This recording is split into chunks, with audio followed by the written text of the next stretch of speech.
Hello everyone, my name is the Emerald Lad, and today we're going to be talking about the buffs coming in for the four characters Silverwolf, Blade, Kafka, and Jingliu. So we have very basic buffs coming in. We don't know everything because not everything has been shown, and we don't know any of the numerical adjustments yet. But we do have some information on what changes will be happening to these characters as of right, at least as coming into 3.4. Are these final? No. Is this everything? No. But it is just a look into the future as to what we can expect from buffs moving on and what these characters could be doing.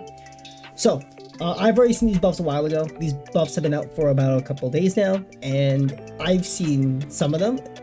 Two of them are pretty solid. Two of them are not so great, for different reasons. So, let's go into it straight up. The first one being Silverwolf. Gonna expand a little bit. Alright, so thank you to Sheerhoff Leaks and Sealer for translations. So, Silverwolf. Again, this is not everything, but these are just what we can expect. So, Silverwolf. Her skill now consistently adds the weakness of the first ally on the team. So, let's say, for example, you're using her with Akron. If she's the first ally, then you will be applying lightning weakness every single time, which is pretty interesting, I think. It helps at least the DPS break help a bit more instead of that random BS.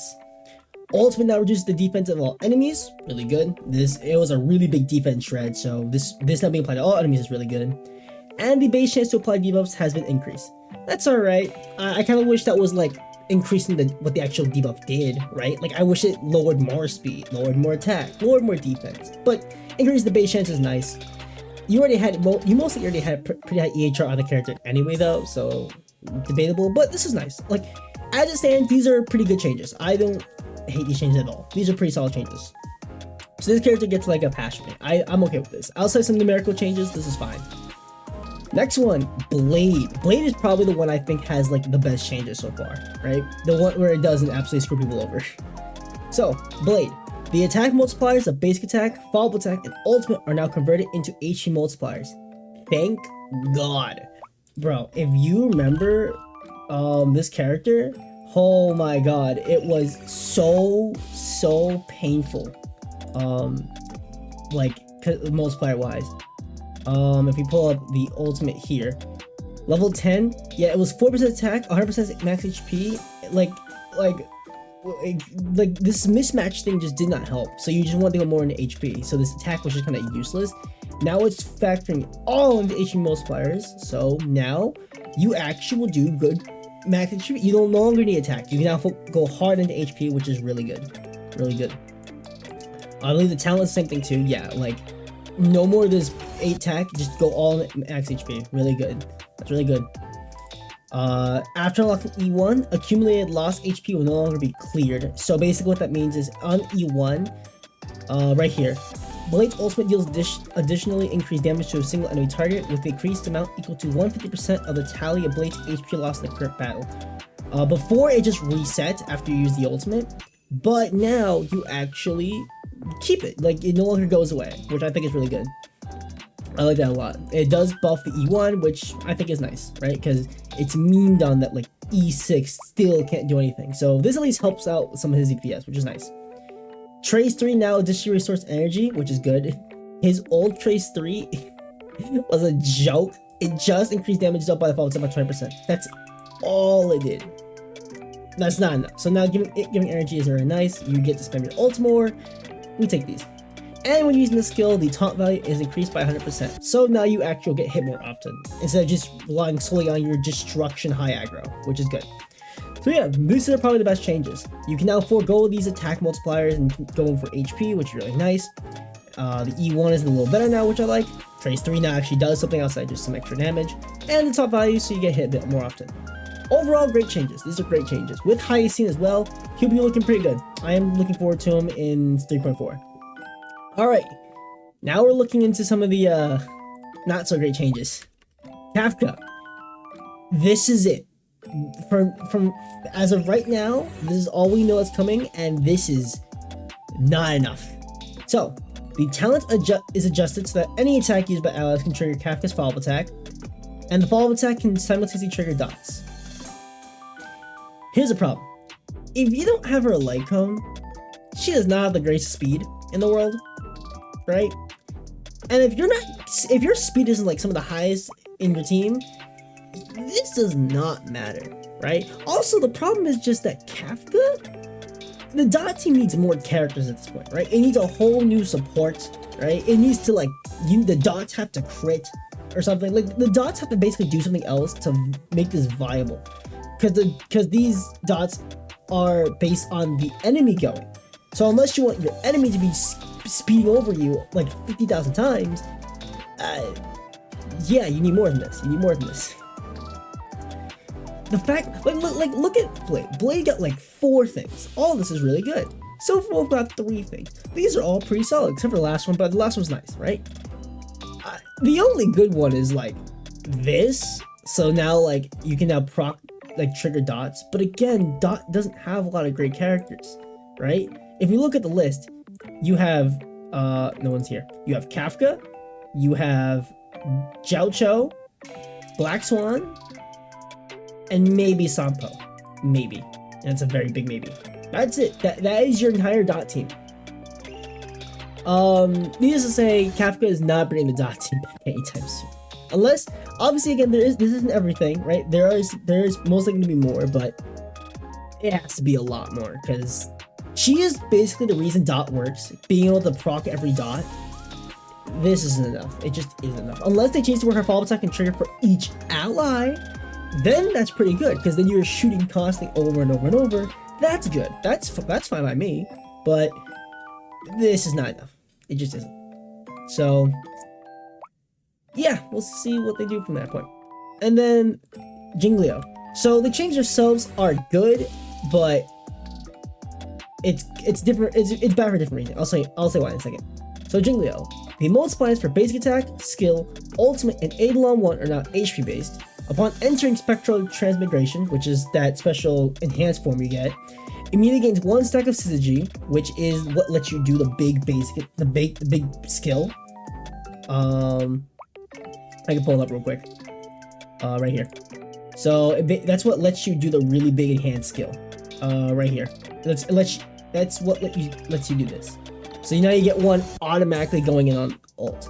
Because you only got 1. I believe you got 1 on. Yeah, you got 1 on skill usage. I think you got 1 on ult usage. When you reach 2. You go into thing, and then you had a max of 3, but you can never get 3. I think unless you had her Eidolons, I think. I could be wrong. It's been a while. Well, I mean, kind of, but like her stack limit increased, which didn't matter too much. So there's that. But yeah, it's nice, right? This is good. And then the attack bonus for Spectral Transmigration E4 is now changed to a cycle crit damage increase. So yeah, so on ult, she got an attack increase. Yeah, by 540% of the total HP consumed from allies in the attack, capped at 180% for base attack. That now becomes a crit damage increase, which is pretty interesting, I think. I thought they would give her more HP, but I guess not. I guess that works, I guess. Crit damage is not the worst thing ever. It now lets you focus more on crit rate, which you had to anyway, right? She was much more of a crit rate based character anyway, so there's that. So yeah, here's the problem. She has been solely attack based her entire kit. So naturally, people's builds were based around attack. And now they're telling you it's completely worthless. That set is now completely worthless on the character, because now she's HP based. So now you have to switch everything over to that. Why? So the fix they had for Jingliu was to forego the attack and make her HP based. These are good changes, don't get me wrong. It's just the solution to making Jingliu good is to basically build it from scratch, set wise, right? Because we look to the thing, I don't think did she have that high of attack? I don't remember. I don't think she had that high of attack compared to her HP anyway. Her HP was nope, that's not HP. Though, yeah, like her HP was really high. Her HP was like at 1435, the 4th highest in the game. So, yeah. Like again, that's not a bad thing to do. Like it helps the character, but it's not exactly what I was thinking when I would think of buff. Like to just say, screw your kit, screw your build, it's now worthless. I don't know. Maybe that's just me. Maybe that's just me. I don't know. But yeah. It's not gonna change any light cones, thankfully, because I believe hers just damage increase. Yeah, it was damage increase and defense ignore. So thankfully, nothing that has to change. I think same goes for Blade. I think Blade was a max yeah, it was an HP increase. Even they knew that he was gonna be HP based, and they still gave him attack, which is wild. It is what it is, right? He was still good back in the day, so who cares? So that's all the changes that we know of. Let's just say I'm much more hyped for 2 than some others. I do think Silverwolf is now a pretty solid option, right? I think, is she like an axe level? No, right? Like, I think there are better characters, but she's a good solid option now. She is no longer just a joke, which is good. She might still be skill point negative, which I'm very concerned of, but if she's not, then yeah, she's a great character. Blade looks like a pretty solid option now. I do think you still need highesting though, so you get that HP reduction every single time with her light cone. But yeah, not too bad. I like this. This is pretty good. Like, these are changes. I pray Kafka gets more. This is not enough for the character. Like, this is nowhere near enough. Like, even if they gave her an attack boost, I don't think it matters. The problem is, like, the team just doesn't have characters. So unless Kafka lets dots crit, right? This is enough. Or she lets other allies simultaneously trigger dots, right? But I don't think they would make her do that, because then she'd be so busted. She'd be really busted at that point. So I don't know. This just isn't enough now. I can tell you for certainty, this is not enough. Dot has been dead for so long, right? It's been ever since like Jiao Cho's release. It's been dead. It's just been dead. So yeah, it needs new support. It needs like a healer that can apply dots, like a consistent one. We have to hope to God Hisselins can help the team out, because this is just not enough. Jingliu, I just really hate they just said screw your build. That's what I really hated most. But these are good changes. Like getting a stack of this means you can now use your skill, which is another one, which is good. Changing the attack bonus to crit damage is fine. This worked for me. I don't mind this too much. Now you get crit rate and crit damage, which is good. And then you get just making these HP based. It helps the character because she has much more HP than attack, but I kind of wish, again, that they, didn't say screw your build. But what can you do, right? So that's all the changes coming out for, at least some of the changes coming out for these characters. I think that some of them are good. I do think Silverwolf and Blade are great. Kafka, Jingliu are not. Like, Kafka is nowhere near enough. Jingliu's are good changes, but be ready to build your character over again. Yeah, that's all I'll say.